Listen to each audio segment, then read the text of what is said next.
یہ ایک حدیث ہے حضرت عائشہ صدیقہ رضی اللہ تعالی عنہا روایت فرماتی ہیں کہ رسول کریم سرور دو عالم صلی اللہ علیہ وسلم نے ارشاد فرمایا اذا کثرت ذنوب العبد ابتلاہ بہم لیکفرها.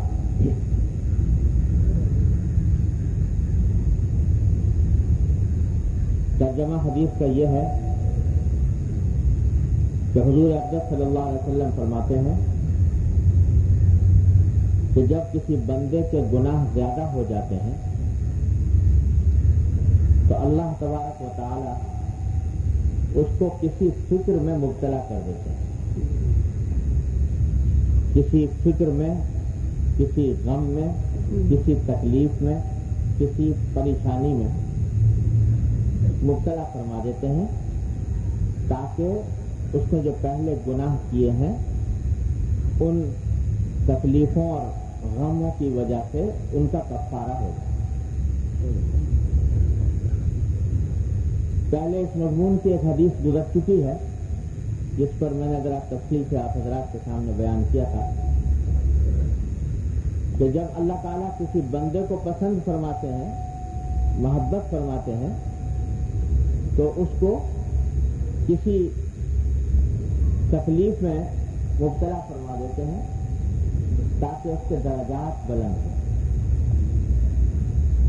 اور یہاں یہ فرمایا جا رہا ہے کہ جب گناہ زیادہ ہو جاتے ہیں تو اللہ تبارک و تعالیٰ اس کو کسی فکر میں مبتلا کر دیتے ہیں تاکہ گناہوں کا کفارہ ہو جائے، گناہ معاف ہو جائے.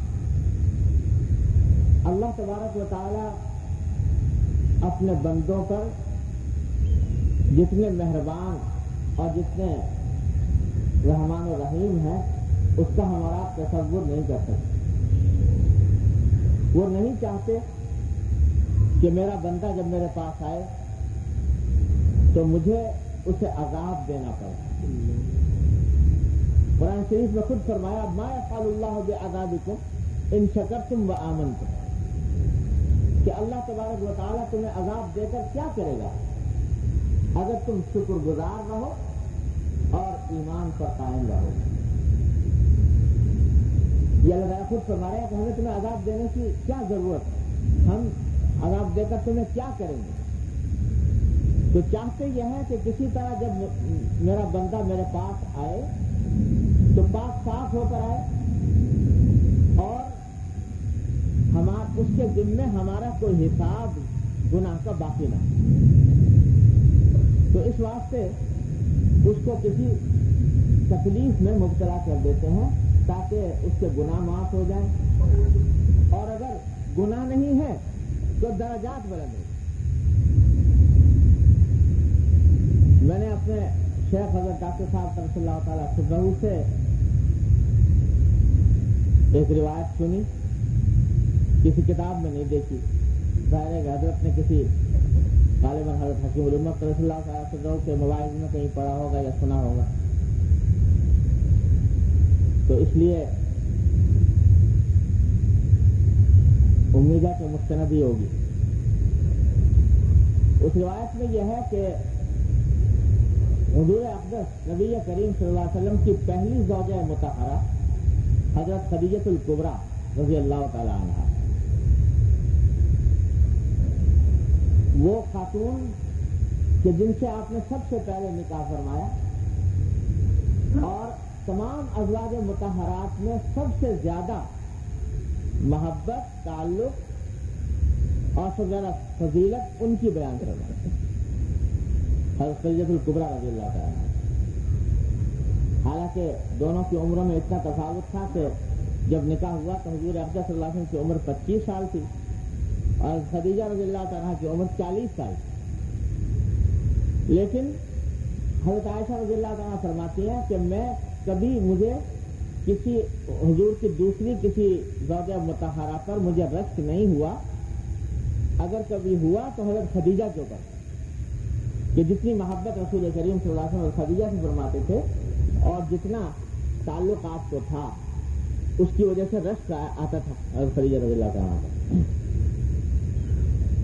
اور یہ مکہ مکرمہ ہی میں وفات پا گئی تھی۔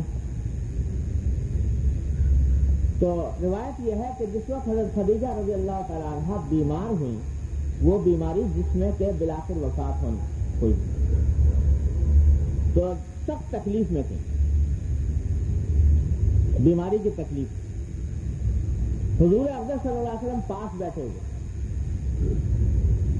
تو حضرت خدیجہ الکبریٰ رضی اللہ تعالیٰ عنہ نے حضور اقدس صلی اللہ علیہ وسلم سے عرض کیا کہ یا رسول اللہ بہت تکلیف ہو رہی ہے، اپنی بیماری کی شدت کا ذکر کیا،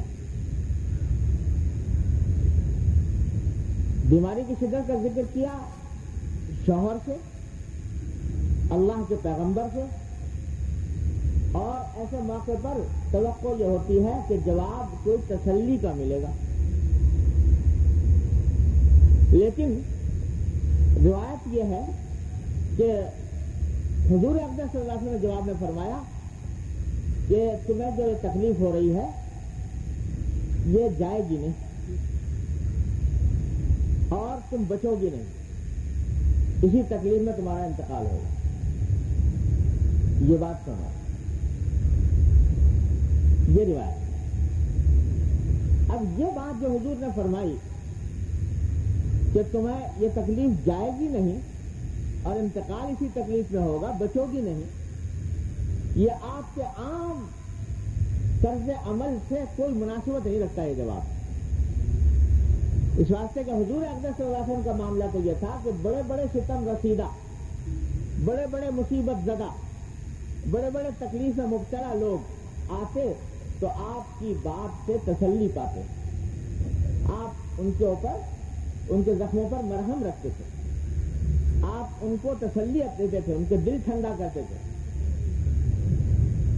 لیکن بجائے اس کے جواب میں یہ فرمائیں کہ بھئی انشاءاللہ ٹھیک ہو جائے گی، اللہ تعالیٰ سے دعا کریں گے، اس طرح کی کوئی بات تسلی کے فرماتے، الٹا جواب میں یہ فرمایا کہ یہ تکلیف جائے گی نہیں، بچو گی نہیں۔ تو ہمارے حضرت فرماتے تھے کہ بظاہر یوں لگتا ہے، واللہ سبحانہ و تعالی عالم، کہ حضرت خدیجہ الکبریٰ رضی اللہ تعالی عنہا کو اللہ تبارک و تعالی نے حضور اقدس صلی اللہ علیہ وسلم کے ساتھ رکھنا ہے کہ نہیں جنت میں، رسول کریم صلی اللہ علیہ وسلم کی رفاقت عطا فرمانی ہے، اور ان کو اس مقام تک پہنچانا ہے کہ رسول اللہ صلی اللہ علیہ وسلم کے ساتھ کی سعادت نصیب ہو جنت کے اندر۔ تو جس وقت یہ بات ہو رہی ہے اس وقت تک حضرت خدیجہ رضی اللہ تعالیٰ عنہ کے درجات میں اتنی بلندی پیدا نہیں ہوئی تھی جو اس مقام تک پہنچنے کے لیے مطلوب تھی۔ تو حضور اقدس صلی اللہ علیہ وسلم نے چاہا کہ اس موقع پر ان کے دل پر ایک اور چوٹ مار دی جائے، ایک اور چوٹ مار دی جائے، تو وہ دل پر چوٹ لگے گی تو اس کے نتیجے میں اللہ تبارک و تعالیٰ ان کے درجات بلند فرمائیں گے، اور اس کے نتیجے میں انشاءاللہ جنت کے اندر میری رفاقت ان کو عطا ہوگی۔ تو اس لیے اپنی عام عادت کے برخلاف، عام معمول کے برخلاف، بجائے تسلی کا کوئی کلمہ ارشاد فرمانے کے ایسی بات فرمانے سے دل ٹوٹ جائے۔ تو یہ دل کا ٹوٹنا جو ہے یہ بھی بڑی نعمت ہے اگر انسان اس کی حقیقت پر غور کرے۔ یہ دل جب ٹوٹتا ہے تو اللہ تبارک و تعالی اپنے فضل و کرم سے اس ٹوٹے ہوئے دل کو کہیں سے کہیں پہنچاتا ہے۔ حدیث میں آتا ہے ان اللہ مع المنکسرۃ قلوبہم، اللہ تعالیٰ ان لوگوں کے ساتھ ہے جن کے دل ٹوٹے ہوئے ہیں۔ تو جب یہ صدموں سے، غموں سے، افکار سے، پریشانی سے، تشویش سے انسان کا دل ٹوٹتا ہے تو اللہ تبارک و تعالیٰ کی رحمت کا مورد ہوتا ہے۔ البتہ ایک بات ہے جو پہلے بھی میں نے عرض کی تھی، وہ یاد رکھنی چاہیے کہ غم اور فکر اور تشویش اور پریشانی اور صدمہ اور تکلیف یہ بعض اوقات عذاب بھی ہوتی ہے اللہ تعالیٰ کی طرف، الحمد باللہ، لیکن اس کی نشانی یہ ہے کہ اللہ بچائے اس حالت میں جب آدمی پریشانی میں ہو، فکر میں ہو، تکلیف میں ہو، مصیبت میں ہو، اس میں اللہ کی طرف رجوع نہیں کرتا، بلکہ ناشکری کرتا رہتا ہے، ہر وقت اپنے غم کو گاتا رہتا ہے اور اللہ تعالیٰ کی طرف رجوع کرنے کی توفیق نہیں ہوتی۔ اعوذ باللہ، یہ علامت ہوتی ہے اس بات کی کہ یہ فکر اور صدمہ یہ گناہوں کی معافی یا درجات کی بلندی کے لیے نہیں ہو رہا، بلکہ یہ اللہ کی طرف سے عذاب ہے، قہر۔ اللہ تعالیٰ ہر مسلمان کو اس کی حفاظت فرمائے۔ البتہ جب کسی غم میں یا کسی فکر میں توفیق ہو جائے اللہ تبارک و تعالیٰ کی طرف رجوع کرنے، یا اللہ یہ غم ہے اپنی رحمت سے اس کو ٹھنڈا کر دیجیے، یا اللہ یہ تکلیف ہے اس کو دور فرما دیجیے، یا اللہ یہ پریشانی ہے اس کو رفع فرما دیجیے، اور اللہ تعالیٰ کی طرف رجوع کرنے کی توفیق ہو جائے، عبادات کی طرف رجوع کرنے کی توفیق ہو جائے، تو سمجھ لو کہ انشاءاللہ یہ علامت ہے اس بات کی کہ یہ غم یا تکلیف یا فکر جو کچھ بھی آ رہی ہے یہ اللہ تبارک و تعالیٰ کی طرف سے ہے، گناہوں کی معافی کا ذریعہ ہے، درجات کی بلندی کا ذریعہ۔ تو اب انسان کے اپنے اختیار میں ہے۔ یاد رکھو، جب کوئی غم آئے گا، کوئی فکر آئے گی، کوئی تشویش ہوگی، انسان کے بس میں تو یہ ہے نہیں کہ اس کو خود سے دور کر دے۔ جو تکلیف پہنچنی تھی پہنچ گئی، جو صدمہ پہنچنا تھا پہنچ گیا، اس کو دور کرنا تو ممکن ہے نہیں۔ اب یا تو اس صدمے کو اللہ بچائے عذاب بنا لے، اور یا اس کو اپنی گناہوں کی مغفرت کا اور درجات کی بلندی کا ذریعہ بنا لے۔ اس کے اپنے اختیار میں، اس صدمے کی حالت میں، اس تکلیف کی حالت میں یا تو اللہ تعالیٰ کی طرف رجوع ہو جائے، جو کچھ کہنا اللہ تعالیٰ سے کہے کہ یا اللہ یہ صدمہ پہنچ رہا ہے، یہ غم ہے، یہ تکلیف ہے، اس کو دور فرما دیجیے۔ اگر یہ کرتا ہے تو خود یہ سارا صدمہ انشاءاللہ ثم انشاءاللہ اس کے لیے درجات کی بلندی کا ذریعہ بن جائے گا۔ اور اگر یہ نہیں کرتا بلکہ اس صدمے کی وجہ سے شکوہ کرنے لگتا ہے تقدیر کا، شکوہ کرنے لگتا ہے اللہ تبارک و تعالیٰ کا کہ میں ہی رہ گیا تھا اس مصیبت کو اٹھانے کے لیے، اعوذ باللہ، میں ہی رہ گیا تھا اس کام کے لیے، یہ خیالات یہ باتیں زبان سے نکالتا ہے اور اللہ تعالیٰ کی طرف رجوع نہیں کرتا، معمولات چھوڑ دیتا ہے، عبادات ترک کر دیتا ہے، تو اس کے معنی یہ ہے کہ اس نے اس صدمے کو اپنے لیے عذاب اور قہر بنایا۔ اللہ تعالیٰ ہر مسلمان کی حفاظت کرے۔ لہذا صدمہ تو پہنچے گا، یاد رکھو، اس سے مفر نہیں۔ کوئی بڑے سے بڑا حاکم ہو، سرمایہ دار ہو، دولت مند ہو، کیسا ہی بڑے سے بڑا آدمی ہو، صدمہ تو پہنچے گا۔ یہ دنیا بنائی گئی ہے اس کام کے لیے۔ یہ دنیا، اس دنیا کے اندر اگر کوئی یہ چاہے کہ میں پیدائش سے لے کر مرنے تک کبھی کوئی صدمہ نہ اٹھاؤں، ممکن نہیں۔ کوئی سائنس ایسی ایجاد نہیں ہوئی، کوئی دوا ایسی ایجاد نہیں ہوئی، کوئی طریقہ ایسا ایجاد نہیں ہوا جو انسان کو ہر قسم کے غم اور صدمے سے محفوظ رکھ سکے۔ وہ تو آئیں گے، لازماً آئیں گے۔ اللہ تعالیٰ نے یہ دنیا بنائی اس کام کے لیے ہے کہ اس میں خوشی بھی ہے اور غم بھی ہے،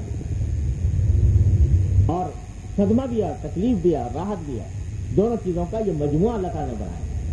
لہٰذا کوئی شخص یہ چاہے تو ہو نہیں سکتا کہ غم نہ پہنچے گا ضرور۔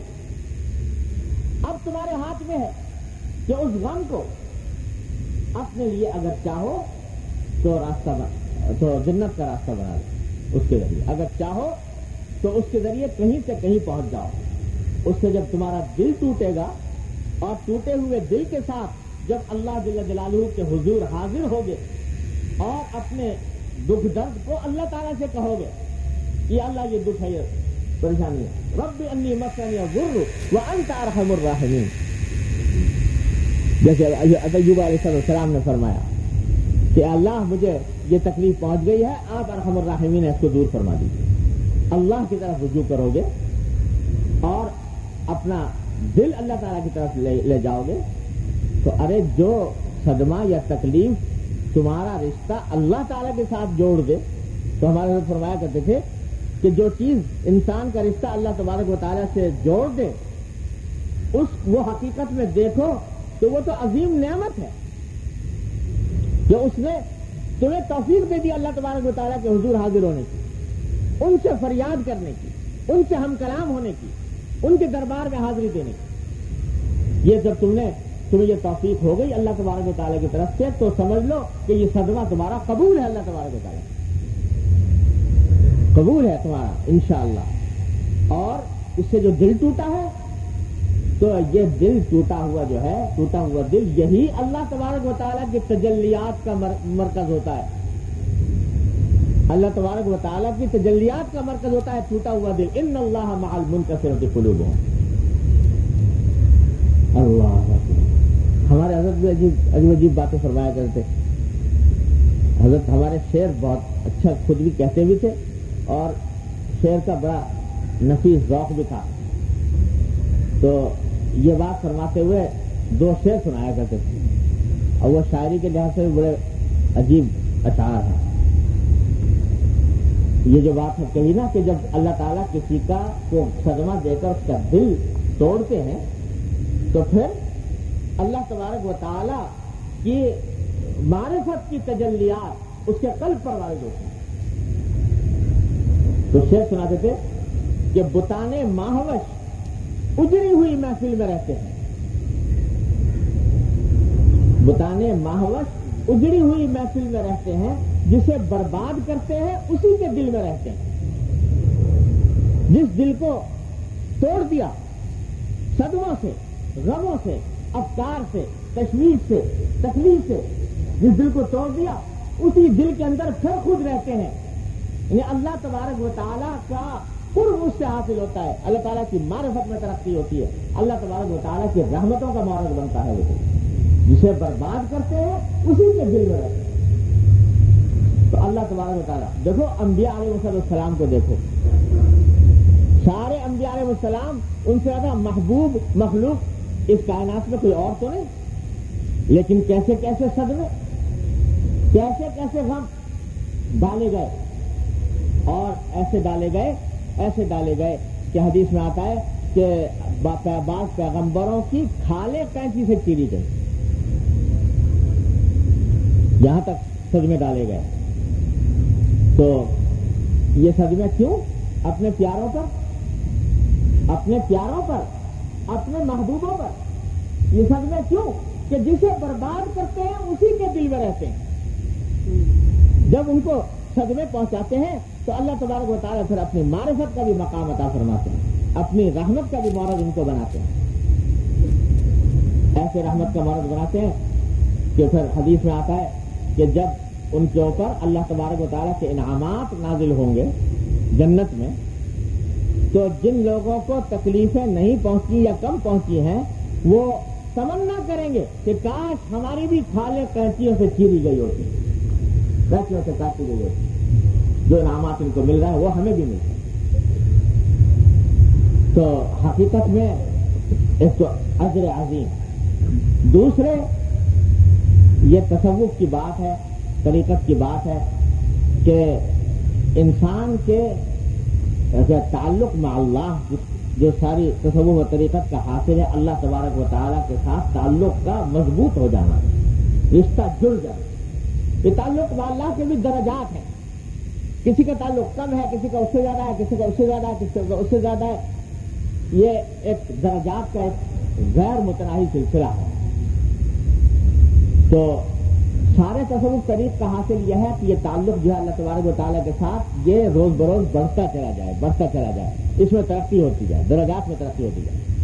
سارے مجاہدوں، ریاضتوں اور وظیفوں، ان سب کا اصل مقصود یہ ہے کہ اللہ جل جلالہ کے ساتھ تعلق میں قوت پیدا ہو اور ترقی ہوتی چلی جائے، یہ ہے ذرا مقصد۔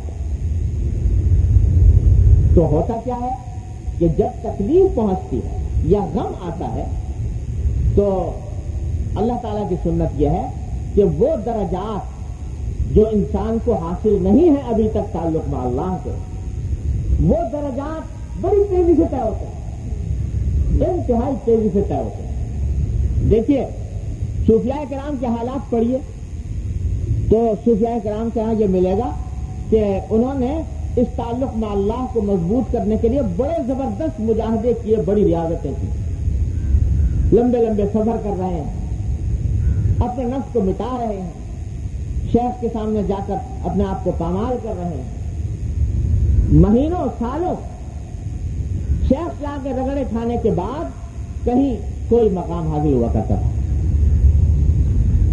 لیکن حضرات صحابہ کرام رضی اللہ تعالیٰ اجمعین یہاں اس قسم کی ریاضتیں نہیں ملتی۔ جیسے میں نے آپ کو پہلے جو قصہ سنایا تھا حضرت شیخ نجم الدین کبریٰ حضرت شیخ عبدالقدوس گنگوہی رحمۃ اللہ علیہ کے صاحبزادے جب ان کے خلیفہ کے پاس پہنچے حاصل کرنے کے لیے، شیخ عبدالقدوس گنگوہی رحمۃ اللہ علیہ بڑے درجے کے اولیاء اللہ میں سے تھے، جب تک وہ زندہ رہے بیٹے کو توجہ نہ ہوئی، ساری مخلوق دنیا بھر سے آ کر استفادہ کرتی تھی اور کہاں سے کہاں لوگ پہنچ گئے، بیٹے جو گھر میں تھے ان کو قدر نہ ہوئی، گھر کی مرغی دال برابر قدر نہ ہوئی۔ جب انتقال ہو گیا تو آنکھیں کھلی کہ یا اللہ گھر میں کیا نعمت تھی چھن گئی، تو کہاں سے اب دوبارہ حاصل کریں۔ جب اس کا قدر ہوئی تو سوچا کہ اب کیا کروں، تو خیال آیا کہ جو لوگ حضرت سے استفادہ کر کے گئے ہیں، خلفاء ان کے بنے ہیں، ان خلفاء میں سے کسی خلیفہ کے پاس جا کر اب وہی نعمت حاصل کرو۔ تو پہنچے، سفر کر کے معلومہ بلخ میں ہے ان کے خلیفہ، والد کے خلیفہ، سفر کر کے بلخ پہنچے۔ ان کو پتہ لگا کہ میرے شیخ کے صاحبزادے آ رہے ہیں، تو بڑا تمام لاؤ لشکر لے کر شہر سے باہر نکلے استقبال کے لیے، اور بڑے اعزاز و اکرام کے ساتھ اپنے گھر میں لے گئے، اعلیٰ درجے کی دعوت کی، کھانا کھلایا اور بڑا اکرام اعزاز کیا۔ جب یہ کر چکے تو یہ صاحبزادے کہنے لگے کہ حضرت میں تو کسی اور ہی مقصد سے آیا تھا۔ کہ کیا مقصد؟ کہ جب میں یہاں دعوت وار کھانے تو آیا نہیں تھا، میں تو اس لیے آیا تھا کہ آپ میرے والد سے جو دولت لے کر آئے ہیں وہ مجھے بھی عطا فرما۔ کہا اچھا یہ مقصد لے کر آئے؟ کہ جی ہاں۔ کہا کہ اچھا پھر تو یہ دعوت کا سلسلہ ختم، اور یہ قالین اور یہ بستر اور نرم گداز گدے بچھونے یہ سب ختم، اب آپ کی جگہ جو ہے یہ حمام ہے مسجد کے پاس جس میں پانی گرم کیا جاتا ہے، تو یہاں آپ کی جگہ ہے، یہاں آپ رہیں اور مسجد کے نمازیوں کے لیے حمام جھونکا کریں، حمام گرم کیا کریں لکڑی تو وہاں لگا دیا۔ یا تو اتنا اعزاز اکرام، اتنی دعوت، اور جب یہ کہا کہ نہیں میں تو اپنی اصلاح کرانے آیا ہوں، تو مجاہدہ کرانے کے لیے حمام کے اوپر لگا دی، خدمت پر لگا دیا کہ یہ جھونکے آپ لکڑیاں۔ وہ بھی چونکہ خلوص نیت کے ساتھ آئے تھے، لگ گئے۔ جب 2-4 دن گزر گئے تو وہ ایک بھنگن تھی، وہ ٹوکرا کچرے وچرے کا کوڑا کرکٹ کا لے جایا کرتی تھی، تو اس سے کہا بھنگن کو بلا کر شیخ نے کہ دیکھو وہ ایک صاحب بیٹھے ہوئے ہیں صاحبزادے، وہ حمام کے بعد بیٹھے رہتے ہیں، کل کو ایسا کرنا کہ اپنا ٹوکرا جو ہے کوڑا کرکٹ کا وہ ان کے پاس سے لے کر گزرنا ذرا، اور جو کچھ وہ کہیں یا کریں تو مجھے بتانا کیا کہا۔ تو بھنگن جو ہے وہ ٹوکرا کچرے کا لے کر کوڑا کرکٹ کا وہ ان کے پاس سے گزر گئی۔ یہ جناب انہوں نے بڑے سیوری نگاہوں سے منہ اٹھا کر دیکھا کہ تیری یہ مجال کہ تو یہ کوڑا کرکٹ کا ٹوکرا ہمارے پاس سے لے کر گزرتی، نہ ہوا گنگو، یعنی اگر گنگو میں ہوتا یہ واقعہ تو تجھے سبق دے دیتا کہ یہ کوڑا کرکٹ ہمارے پاس سے لے گزرتی۔ اس نے جا کر کہہ دیا شیخ سے کہ جی وہ میں گزری تھی، انہوں نے یہ جواب دیا، کہا کہ ابھی بہت دور ہے منزل، ابھی منزل دور ہے، ابھی اور محنت کرنی پڑے گی۔ لگا دیا، پھر حمام جھونکتے رہے، کچھ عرصے کے بعد پھر بھنگن کو بلایا، کہا کہ اب پھر گزرنا ذرا پاس سے اور ذرا اور قریب سے گزرنا، اس طرح کہ ذرا تھوڑا سا وہ ٹوکرا ان کے ساتھ مسیح ہو جائے، اور اس کے بعد پھر مجھے بتانا کیا کیا انہوں نے۔ ٹوکرا لے کے گزری اور قریب سے گزری اور ٹوکرا چھوٹا ہوا گزر گیا۔ تو آ کے بھنگن نے کہا کہ جی وہ آج میں یہ اس طرح گزری تھی، آج انہوں نے کہا تو کچھ نہیں مگر بہت تیورا کر میری طرف دیکھا، بہت ہی بری حالت میں اور غصے کی حالت میں، اور تند نظروں سے مجھے دیکھا، باقی زبان سے کچھ نہیں کہا۔ شیخ نے کہا الحمدللہ ترقی ہو رہی ہے اور علاج کامیاب ہو رہا ہے۔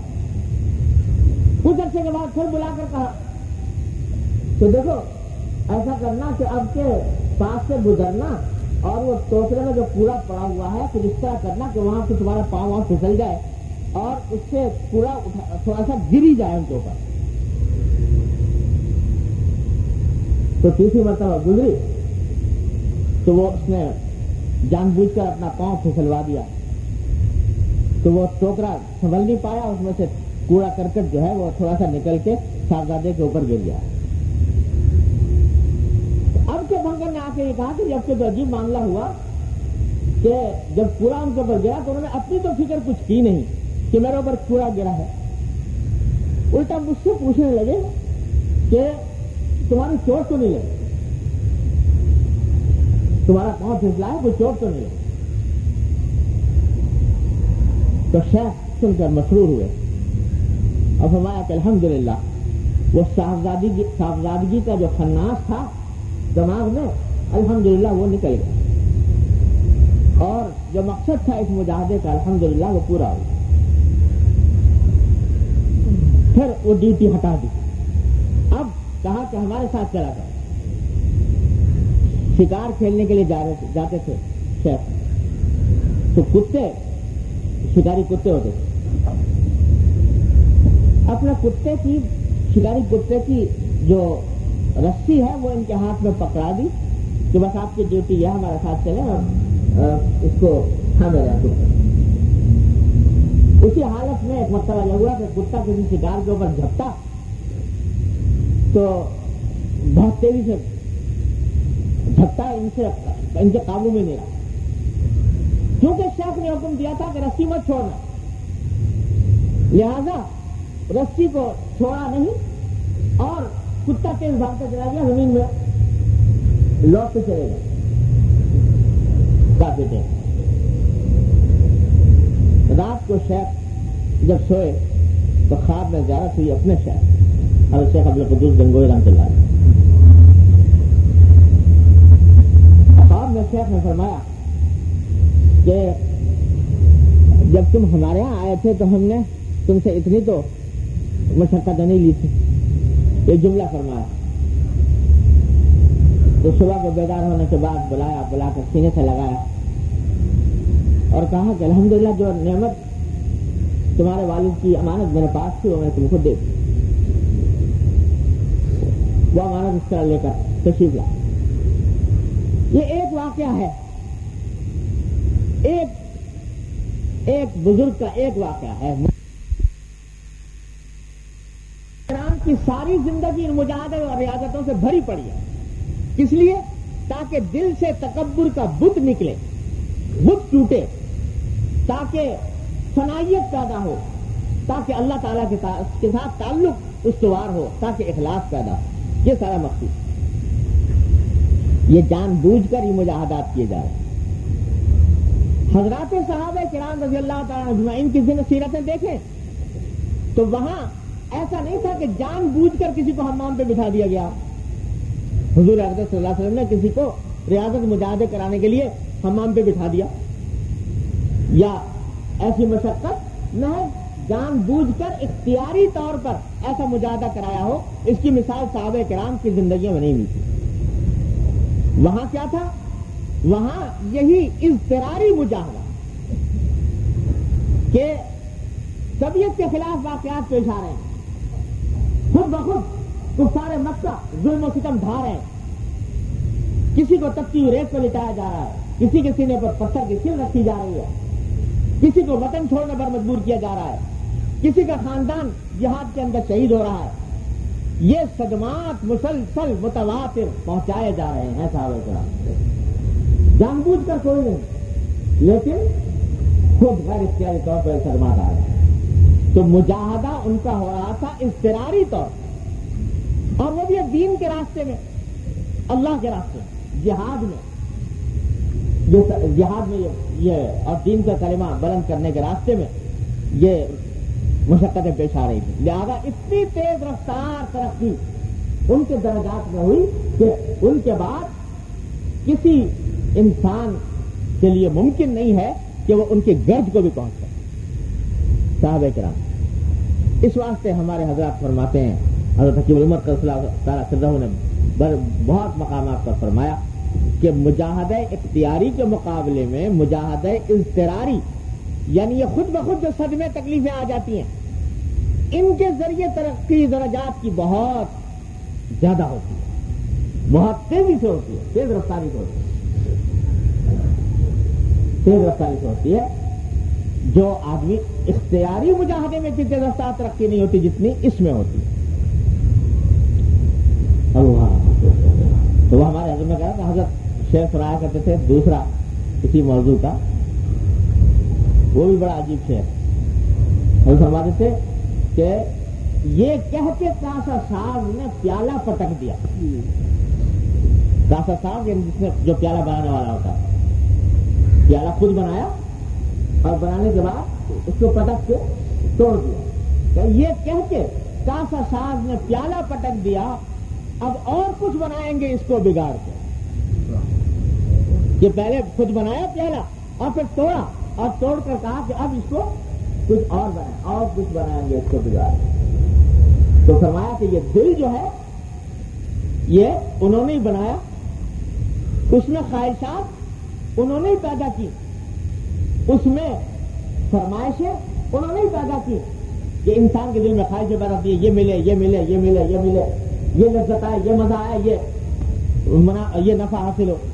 یہ ساری خواہشات سب انہیں کی تو پیدا کی ہوئی ہے, خود سے تو نہیں ہو گئے, انہوں نے پیدا کی.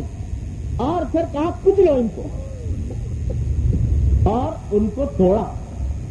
کہاں سے توڑا؟ غموں سے توڑا, فکر سے توڑا, صدموں سے توڑا, تکلیف سے توڑا. کیوں توڑا؟ کہ اب اور کچھ بنائیں گے اس کو بگاڑ کے. اس کو بگاڑنے کے بعد ہم اس کو کچھ اور بنائیں گے, یعنی اب یہ جتنی اس کے اوپر چوٹیں پڑیں گی, اس دل کے اوپر جتنی چوٹیں پڑیں گی, اتنا ہی یہ ہماری تجلیات کا مورد بنے گا, اتنا ہی یہ ہماری رحمتوں کا مورد بنے گا. بشرطے کہ شرط ایک ہی ہے, اور وہ یہ کہ جب جو چوٹ پڑتی جائے, جو چوٹ پڑتی جائے, بندہ ہماری طرف رجوع کرتا جائے, کہتا جائے یا اللہ یہ چوٹ لگی ہے, درد ہو رہا ہے, تکلیف ہو رہی ہے, ہم سے کہتا جائے, رجوع کرتا جائے. جو ہم سے رجوع کرتا جائے گا ان چوٹوں کے اوپر, اس کے درجات میں بلندی ہوتی جائے گی. اس دل کو ہم بگاڑ کر کچھ اور بناتے جائیں گے. تو یہ ہے سارا کھیل کے انما یوفی الصابرون اجرہم بغیر حساب. اور چیزوں کے بارے میں حساب بتا دیا کہ صدقہ دو گے تو 700 گنا ملے گا, ہر نیکی کرو گے تو 10 گنی ملے گی. ہر عبادت کا کوئی نہ کوئی پیمانہ بتا دیا گیا, اتنا ملے گا. صبر کے بارے میں فرمایا انما یوفی الصابرون اجرہم بغیر حساب. صبر کرنے والوں کو جو اجر دیا جائے گا وہ بے حساب ہے, گنتی سے باہر, شمار سے باہر, انسان کے تخیل سے باہر, اتنا. تو اس لیے فرمایا کہ اب اور کچھ بنائیں گے اس کو بگاڑ کے. یہ جو بگاڑ رہے ہیں اور چوٹیں مار رہے ہیں, یہ در حقیقت اس کو کچھ اور بنانے کے لیے. جتنا جتنا اس کو کچلو گے اتنا ہی وہ کشتہ بنتا جائے گا. یہ کشتے جو بنتے ہیں نا, کشتہ, یہ 3 لوگ پہلے بنایا کرتے تھے, سونے کا کشتہ اور سنکھیا کا کشتہ اور سلگ چیزوں کا کشتہ. تو کیا ہوتا تھا, جس چیز کا کشتہ بنانا ہوتا ہے اس کو کوٹتے ہیں, اتنا کوٹتے ہیں, اتنا کوٹتے ہیں, اتنا کوٹتے ہیں کہ اس سے زیادہ کوٹنے کا تصور نہیں ہو سکتا. اتنا پھوٹنے کے بعد بنتا ہے وہ کشتہ. اب وہ کشتہ ایسی چیز ہے کہ وہ کسی کو کھلا دو تو قوت کے اتنی مقدار اس کو حاصل ہو جائے گی کہ جو دوسری دواؤں سے حاصل نہیں ہوتی. تو یہ ہے ذرا سی. اسی واسطے فرماتے ہیں کہ یہ جو غم ہے، بے شک غم ہے، تکلیف ہوئی تمہیں، صدمہ ہوا، رونا آیا، رو، تکلیف ہوئی، اس کا اظہار بھی کر دو، کوئی بات نہیں، لیکن کرو اللہ میاں سے، یا اللہ یہ تکلیف ہو رہی، اور اللہ تعالیٰ سے کہو. تو یہ غم جو ہے تمہارے لیے بڑا مفید ثابت ہوگا. بلاؤ تو نہیں اپنی طرف سے غم کو. بلانے کی تعلیم ہم کو نہیں دی گئی. رسول کریم صلی اللہ علیہ وسلم نے فرمایا کہ پناہ مانگو، غم سے بھی، تکلیف سے بھی، صدمے سے بھی، لیکن جب آ جائے تو سمجھو کہ انشاءاللہ اسی میں خیر ہے اور اسی میں ہمارے لیے دنیا آخرت کی فلاح ہے. اللہ ہمارے حضرت کے فیض سے کبھی کبھی میں بھی شیئر کر لیا کرتا. تو حضرتی کے اس مضمون کو ایک شعر میں نے بھی کہا کہ غم کے داغوں سے نہ ڈریے،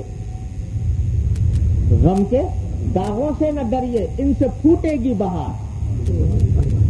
غم کے داغوں سے نہ ڈریے، ان سے پھوٹے گی بہار، ان گلوں کو تاکہ ہستی پر سجا کر دیکھیے.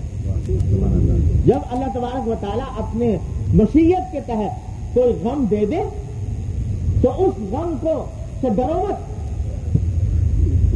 اس واسطے کہ جب اس غم کے ساتھ معاملہ صحیح کرو گے، معاملہ صحیح کیا ہے؟ اللہ میاں سے کہو، تو کیا ہوگا؟ ان سے پھوٹے گی بہار. ان سے اللہ تبارک و تعالیٰ دنیا و آخرت میں تمہارے لیے بہار کا سامان کرے. یہ ہے جو فرما رہے ہیں نبی کریم سرور عالم صلی اللہ علیہ وسلم کہ جب بندے کے گناہ زیادہ ہو جاتے ہیں تو کسی غم میں مبتلا کر دیتے ہیں. یہاں تو ہائے کر رہا ہے بیٹھا ہوا کہ بڑی تکلیف ہو گئی، بڑا صدمہ پہنچ گیا، بڑی پریشانی ہو گئی، راتوں کی نیند حرام ہو گئی، لیکن یہ پتا نہیں کہ اگر یہ تکلیف نہ ہوتی اور جو گناہ پہلے کیے تھے ان کی سزا ملتی، ان کا عذاب ہوتا، تو اس وقت کیا ہوتا، اور اس عذاب کے مقابلے میں یہ تکلیف کتنی بے حقیقت ہے. اگر وہ عذاب ان گناہوں کے اوپر اللہ تعالیٰ دیتے تو اس کے مقابلے میں یہ تکلیف تو کچھ بھی نہیں، کوئی حقیقت ہی نہیں رکھتی. اور جو یاد رکھو، دنیا کی کوئی بڑی سے بڑی تکلیف بھی آخرت کی چھوٹی سے چھوٹی تکلیف کے برابر نہیں ہو سکتی.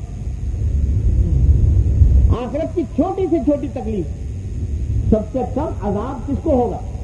حدیث میں آتا ہے، رسول کریم صلی اللہ علیہ وسلم فرماتے ہیں کہ سب سے کم عذاب ہوگا ابو طالب، حضور اقدس صلی اللہ علیہ وسلم کے چچا.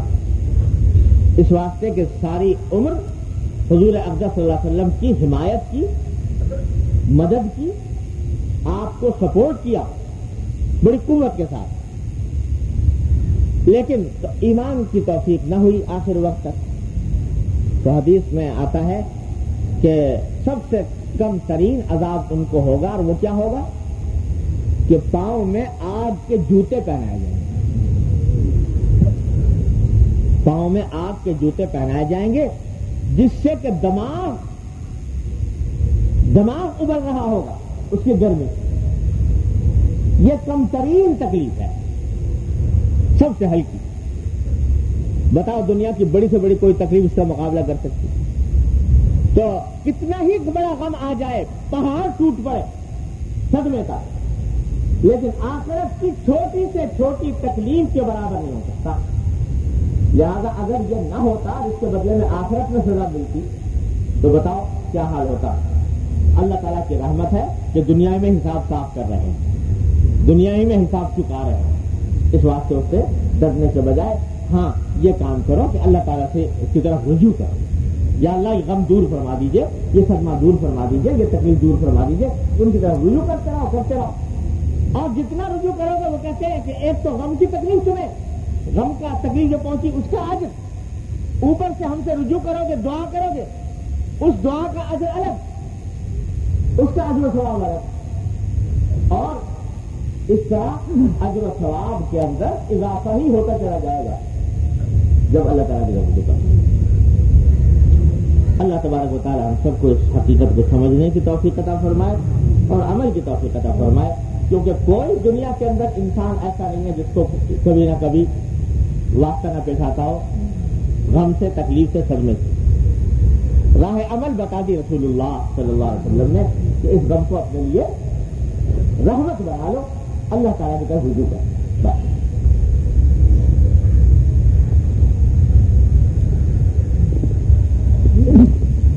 اگلی حدیث ہے حضرت ابو ہریرہ رضی اللہ تعالیٰ عنہ سے مروی ہے. وہ روایت فرماتے ہیں کہ حضور نبی کریم سرور عالم صلی اللہ علیہ وسلم نے ارشاد فرمایا، تہادوا تحابوا، کہ آپس میں ایک دوسرے کو ہدیہ دیا کرو تو اس کا نتیجہ یہ ہوگا کہ تمہارے آپس میں ایک دوسرے سے محبت پیدا ہو. یہ سنت ہے رسول اللہ صلی اللہ علیہ وسلم کی. آپ نے اس کی تاکید فرمائی کہ ہدیہ دیا کرو آپس میں ایک دوسرے کو، اور اس کا نتیجہ بھی بتا دیا کہ اس سے آپس میں محبت پیدا ہو. آپ کو یہ عمل بہت ہی پسند ہے کہ ایک مسلمان دوسرے مسلمان کو کوئی ہدیہ دے. اللہ تعالیٰ کو بھی محبوب، اللہ کے رسول صلی اللہ علیہ وسلم کو بھی محبوب، بشرطے کہ ہدیہ ہو اخلاص کے ساتھ. اخلاص کے ساتھ ہو تو یہ بڑا بہترین عمل ہے، دینے والے کے لیے بھی اور لینے والے کے لیے. دینے والے کے لیے ہدیہ دینے کا اجر و ثواب، اخلاص کے ساتھ دے رہا ہے، اللہ کو راضی کرنے کے لیے دے رہا ہے، اپنے مسلمان بھائی کا دل خوش کرنے کے لیے دے رہا ہے، تو اس میں ثواب ہے کئی طرح کے. ایک تو جب مقصود ہے اللہ کی رضامندی، تو اس اخلاص کا نتیجہ یہ ہے کہ یہ انفاق فی سبیل اللہ میں داخل ہے، اللہ کے راستے میں انفاق کے اندر داخل ہے. لوگ سمجھتے ہیں کہ اللہ کے راستے میں خرچ کرنا جو ہوتا ہے وہ صرف فقیروں مسکینوں کو دینے میں ہوتا ہے، اور باقی اگر کسی اور کو دیا جائے تو وہ اللہ کے راستے میں نہیں. یہ خیال بالکل غلط. فقیروں مسکینوں کو دینے سے تو ہے ہی ثواب، لیکن جو اپنے عزیزوں، اپنے دوستوں، اپنے محبت کرنے والوں کو اگر کوئی ہدیہ پیش کیا جائے وہ بھی اجر و ثواب ہے، اور وہ بھی اللہ کے راستے میں. دلیل اس کی یہ ہے کہ حضور اقدس صلی اللہ علیہ وسلم ایک حدیث میں ارشاد فرماتے ہیں، بہت سارے اعمال بیان فرمایا کہ یہ بھی صدقہ ہے، یہ بھی صدقہ ہے، یہ بھی صدقہ ہے، اور اسی میں فرمایا کہ حتی اللقمۃ التی یرفعها الی فی امرأتہ، یہاں تک کہ ایک شوہر اپنی بیوی کے منہ میں جو لقمہ اٹھا کر دیتا ہے، یہ نفقہ دے رہا ہے یا اس کو کھانا کھلا رہا ہے اپنی بیوی کو، تو فرمایا وہ بھی صدقہ میں داخل ہے. حالانکہ وہ تو فرض تھا اس کے ذمہ کہ اپنی بیوی کا نام نفقہ فرض ہے شوہر کے ذمہ، تو یہ کوئی فریضہ ہی تو ادا کر رہا ہے، اور بیوی ہو سکتا ہے بڑی مالدار ہو، لیکن اس کے باوجود اس کو فرمایا رسول کریم صلی اللہ علیہ وسلم نے کہ یہ بھی صدقہ ہے. تو معلوم ہے صدقہ جو ہے وہ صرف فقیروں مسکینوں کے ساتھ خاص نہیں، بلکہ جو کھاتے پیتے لوگ ہیں اپنے عزیز و اقربا میں، دوست احباب میں، ان کو کچھ ہدیہ دینا یہ بھی صدقے میں داخل ہے، یہ بھی انفاق فی سبیل اللہ میں داخل ہے. تو ایک تو ثواب انفاق فی سبیل اللہ کا. دوسرا ثواب ایک مومن کا دل خوش کرنے کا. کسی مسلمان کو آپ نے ہدیہ دیا محبت سے، اور اس کی وجہ سے اس کا دل خوش ہو گیا، تو یہ دل خوش ہونا یہ کیا ہے؟ یہ بھی اللہ تبارک و تعالیٰ کے نزدیک یہ بڑا عمل ہے کہ کوئی مسلمان دوسرے مسلمان کا دل خوش کرے. تو دل خوش کرنا جو ہے یہ بھی بڑے اجر و ثواب کی چیز. تیسرے، جو ہدیہ آپ نے دیا اس ہدیے کو جب وہ استعمال کرے گا اور استعمال کرنے سے اس کا فائدہ پہنچے گا، تو جتنی مرتبہ استعمال کرے گا اور اس کو فائدہ پہنچے گا، ہر مرتبہ آپ کے نام اعمال میں اجر لکھا جاتا رہے گا۔ آپ نے کسی کو قلم دے دیا تحفے کے طور پر، اور وہ قلم سے لکھ رہا ہے، اپنا ضرورت میں استعمال کر رہا ہے، تو جتنی مرتبہ استعمال کرے گا آپ کے نام اعمال میں اجر کا اضافہ ہوتا چلا جائے گا۔ اور اگر اس نے استعمال کیا اس کو دین کے کام میں، اللہ تبارک و تعالیٰ کی توفیق سے دین کے کام میں استعمال کیا، اس دین کے کام میں آپ کا حصہ لگ گیا، چوتھا اجر اس کا ہو گیا۔ تو اجر کا ایک بڑا زبردست ذریعہ ہے یہ ہدیہ تحفہ، بشرطے کے اخلاص کے ساتھ، اخلاص کے ساتھ دینے والے کے لیے یہ اجر، لینے والے کے لیے بڑی برکت کی چیز یہ ہے۔ میرے والد ماجد صلی اللہ تعالیٰ وسلم فرمایا کرتے تھے کہ انسان کے ذرائع آمدنی میں، جتنے بھی انسان کی کوئی آمدنی کے ذریعے ہوتے ہیں، ان میں سب سے زیادہ برکت والی چیز وہ ہے جو کوئی مسلمان دوسرے کو اخلاص کے ساتھ ہدیہ دے، اس میں بڑی برکت ہے۔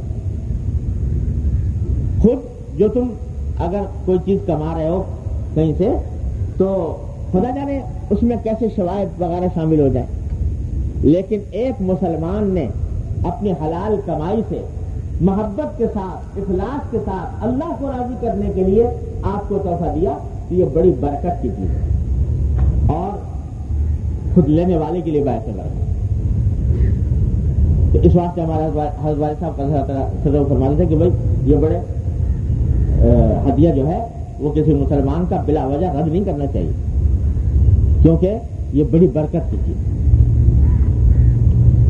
تو اتنے فوائد ہیں، لیکن شرط ہے اخلاص، دکھاوا نہ ہو، نام و نمود نہ ہو،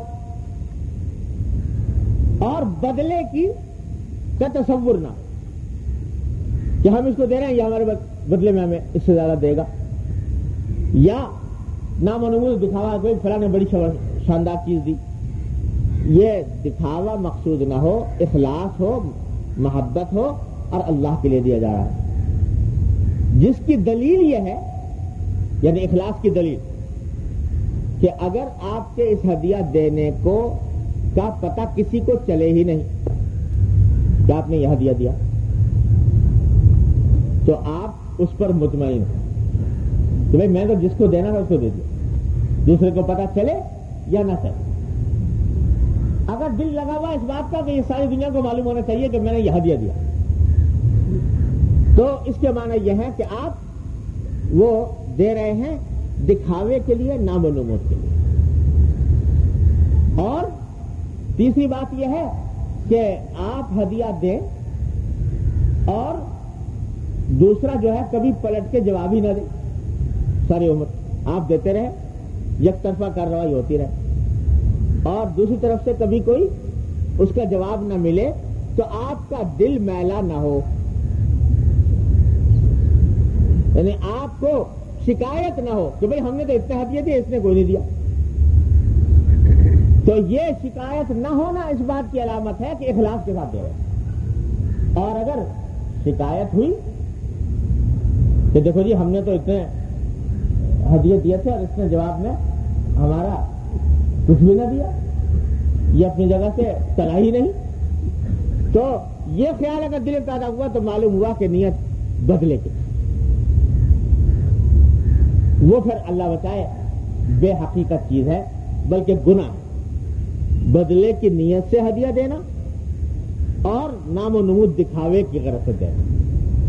تو اب دیکھیے آپ کہ ایک طرف تو اس کی برکات دیکھیے، دینے والے کے لیے بھی اور لینے والے کے لیے بھی، اجر و ثواب دیکھیے، برکات دیکھیے، اور دوسری طرف یہ دیکھیے کہ ہم نے اس کو کس درجہ خراب کر دیا، اپنی خود ساختہ رسموں سے، خود ساختہ رسموں سے اس ہدیے کو برباد کرنا، بجائے ثواب کے الٹا گناہ کا ذریعہ بنا لیا۔ تو اس میں چند باتیں یاد رکھنے کی ہیں، وقت ختم ہو رہا ہے، چلیے اس مضمون کو انشاءاللہ تو لمبا جائے گا تو اگلی مرتبہ پورا کریں گے اللہ نے چاہا. اللهم صل على سيدنا